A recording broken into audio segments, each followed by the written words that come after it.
আবারও ভারত বাংলাদেশ সীমান্তে একজন বাংলাদেশি নিহত হয়েছে ভাই। তো যাই হোক, এইটা নিয়ে আমি কিছু কথা বলতে চাই। এই যে সীমান্তে যে হত্যাগুলো হয় বা গুলি চালানো হয়, কেন আসলে চালানো হয়? আমরা তো আবেগী, আমরা আবেগ দিয়া পুরো দুনিয়াটাই আসলে জয় করতে চাই। এটা কি সম্ভব ভাই? সম্ভব না। ভারত বাংলাদেশ সীমান্তে একটা বিধি রাখা আছে ভাই।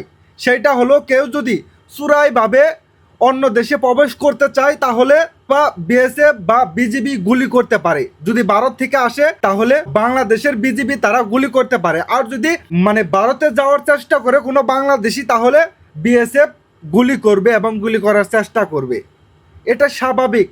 এটা ওদের সংবিধানেও লেখা আছে, বাংলাদেশের সংবিধানেও লেখা আছে। তো এইটা নিয়ে আমরা যারা আবেগে আছি তারা এমনভাবে পোস্ট করি, এমনভাবে কথা বলি, এটা আসলে ভাষায় প্রকাশ করার মতো না। আগে আমাদের দেশের মানুষদের ঠিক করো ভাই।